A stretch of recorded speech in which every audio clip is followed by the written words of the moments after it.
নমস্কার, আপনার দেখছেন জনবর্ত বাংলা। বাংলার বড় খবর এক নজরে। চলুন শুরু করি আজকের খবর। এক বাংলায় আজ থেকে আয়ুষ্মান ভারত। শুরুতেই বড় খবর পশ্চিমবঙ্গ থেকে।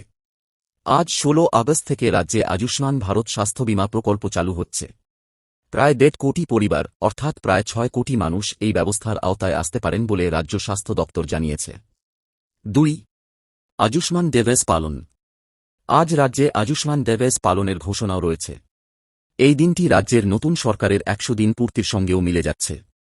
৩. স্বাস্থ্য পরিষেবায় নতুন ব্যবস্থা। আয়ুষ্মান ভারতের পাশাপাশি মুখ্যমন্ত্রী স্বাস্থ্য বীমা যোজনাও চালু হচ্ছে। দুটি ব্যবস্থার মাধ্যমে আরও বেশি মানুষ স্বাস্থ্য বীমার সুবিধা পাবেন বলে সরকারের পক্ষ থেকে জানানো হয়েছে। ৪. প্রায় ৩.৪ কোটি মানুষের নাম নথিভুক্ত। এই প্রকল্প চালুর আগে পশ্চিমবঙ্গে প্রায় ৩,৪০,০০,০০০ মানুষ আয়ুষ্মান ভারতের জন্য নথিভুক্ত হয়েছেন বলে রিপোর্টে জানানো হয়েছে। রাজ্যের নিজস্ব স্বাস্থ্য বীমা প্রকল্পেও প্রায় ৮০ লক্ষ মানুষ নাম নথিভুক্ত করেছেন। ৫. এবার আসি বড় রাজনৈতিক খবরে। পশ্চিমবঙ্গের রাজনীতিতে আজও বড় আলোচনার বিষয় প্রাক্তন বিধায়ক ও তৃণমূল নেতা আশীষ বন্দ্যোপাধ্যায়ের মৃত্যু। রবিবার সকালে বীরভূমের রামপুরহাটে একটি তৃণমূল কার্যালয়ে তাঁকে মৃত অবস্থায় পাওয়া যায়। ঘটনার তদন্ত চলছে এবং মৃত্যুর কারণ নিয়ে চূড়ান্ত সিদ্ধান্ত এখনও সামনে আসেনি। ৬. তদন্তের নির্দেশ। ঘটনার পর রাজনৈতিক মহলে ব্যাপক প্রতিক্রিয়া তৈরি হয়েছে। মুখ্যমন্ত্রী শুভেন্দু অধিকারী ঘটনাটি নিয়ে তদন্তের কথা জানিয়েছেন বলে রিপোর্টে উল্লেখ করা হয়েছে। তদন্তের ফলেই পুরো বিষয়টি পরিষ্কার হবে। ৭. স্কুল পরিকাঠামো নিয়ে অভিযোগের জেরে উত্তেজনা। বাঁকুড়ায় স্কুলের পরিকাঠামো নিয়ে প্রকাশ্যে আসা অভিযোগকে কেন্দ্র করে এক স্বেচ্ছাসেবক ও তাঁর বাবার ওপর হামলার অভিযোগ উঠেছে। ঘটনার পর ওই স্বেচ্ছাসেবকের বাবা মারা গেছেন বলে রিপোর্টে জানানো হয়েছে। পুলিশি তদন্তের দাবি উঠেছে।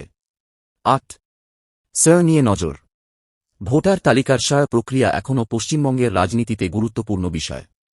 ভোটার তালিকা যাচাই ও বাদ পড়া নাম নিয়ে রাজনৈতিক দলগুলির মধ্যে বিতর্ক অব্যাহত।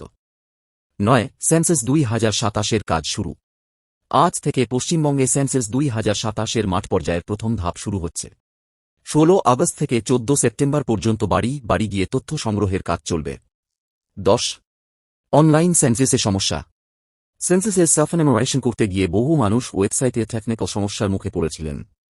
যারা অনলাইনে তথ্য জমা দিতে পারেননি তাদের বাড়িতে গিয়ে গণনাকারীরা তথ্য সংগ্রহ করবেন। ১১. কলকাতায় ভারী বৃষ্টির সতর্কতা। এবার আবহাওয়ার খবর। উত্তর বঙ্গোপসাগরে নিম্নচাপের প্রভাবে কলকাতাসহ দক্ষিণবঙ্গে ভারী বৃষ্টির সম্ভাবনা রয়েছে।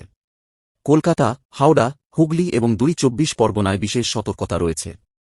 ১২. কয়েকটি জেলায় অতি ভারী বৃষ্টি। আগামী ১৭ ও ১৮ আগস্ট দক্ষিণ ২৪ পরগনা, পূর্ব ও পশ্চিম মেদিনীপুর, ঝাড়গ্রাম, বাঁকুড়া ও পুরুলিয়ায় ভারী থেকে অতি ভারী বৃষ্টির সম্ভাবনা রয়েছে।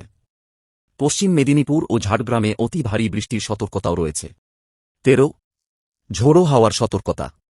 বৃষ্টির সঙ্গে ঘণ্টায় প্রায় ৩৫ থেকে ৪৫ কিলোমিটার, মাঝে মাঝে ৫৫ কিলোমিটার পর্যন্ত ঝোড়ো হাওয়া হতে পারে। সমুদ্র উত্তাল থাকার কারণে মৎস্যজীবীদের মঙ্গলবার পর্যন্ত সমুদ্রে না যাওয়ার পরামর্শ দেওয়া হয়েছে। ১৪. উত্তরবঙ্গেও বৃষ্টির সম্ভাবনা। দার্জিলিং, কালিম্পং, আলিপুরদুয়ার, জলপাইগুড়ি এবং কোচবিহারেও আগামী কয়েকদিন বৃষ্টির সম্ভাবনা রয়েছে। পাহাড় ও উত্তরবঙ্গের বাসিন্দাদের আবহাওয়ার আপডেট নজরে রাখার পরামর্শ দেওয়া হয়েছে। ১৫. কলকাতার স্বাস্থ্য পরিষেবায় ব্যস্ততা। আয়ুষ্মান ভারত চালু হওয়াকে সামনে রেখে কলকাতার বিভিন্ন বেসরকারি হাসপাতাল নতুন রোগীর চাপ সামলানোর প্রস্তুতি নিয়েছে। হাসপাতালগুলিতে আলাদা ব্যবস্থা ও কর্মী প্রস্তুত রাখা হচ্ছে। ১৬. আইএস শিবপুরে নতুন হস্টেল। হাওড়ার আইএস শিবপুরে নতুন হস্টেল চালু হচ্ছে। নতুন ব্যবস্থায় প্রায় ১৬০ জন ছাত্রছাত্রীর থাকার ব্যবস্থা হবে, ফলে হস্টেল সুবিধা পাওয়া পড়ুয়ার সংখ্যা বাড়বে। ১৭. দেশে সরবরাহ নিয়ে বড় পদক্ষেপ। আন্তর্জাতিক পরিস্থিতির মধ্যে দেশে রান্নার গ্যাসের সরবরাহ নিশ্চিত করতে সরকার তেল সংস্থাগুলির জন্য দেশীয় উৎপাদনের লক্ষ্য নির্ধারণ করেছে। এর উদ্দেশ্য হল দেশের অভ্যন্তরীণ সরবরাহ শক্তিশালী রাখা। ১৮. বাংলাদেশ ভারত সম্পর্কেও নজর। বাংলাদেশের পক্ষ থেকে ভারত সফরের জন্য আরও অনুকূল কূটনৈতিক পরিবেশের প্রয়োজনীয়তার কথা বলা হয়েছে। দুই দেশের মধ্যে সাবেক প্রধানমন্ত্রী শেখ হাসিনাকে ঘিরে প্রত্যর্পণসহ বিভিন্ন বিষয় নিয়ে আলোচনা চলছে। ১৯. কাবেরী জলবণ্টন নিয়ে সুপ্রিম কোর্ট। কাবেরী নদীর জলবণ্টন নিয়ে ১৭ আগস্ট সুপ্রিম কোর্টে শুনানি হওয়ার কথা। তামিলনাড়ু কর্ণাটকের কাছ থেকে তার প্রাপ্য জল ছাড়ার নির্দেশ চেয়েছে। ২০. সবশেষে আজকের সবচেয়ে গুরুত্বপূর্ণ আপডেট। সবশেষে আজকের খবর একসঙ্গে মনে করিয়ে দিই, পশ্চিমবঙ্গে আয়ুষ্মান ভারত চালু, আশিস বন্দ্যোপাধ্যায়ের মৃত্যু ঘিরে তদন্ত, সেন্সাস 2027 মাঠ পর্যায়ের কাজ শুরু, সায়া নিয়ে রাজনৈতিক নজর এবং দক্ষিণবঙ্গে ভারী বৃষ্টির সতর্কতা।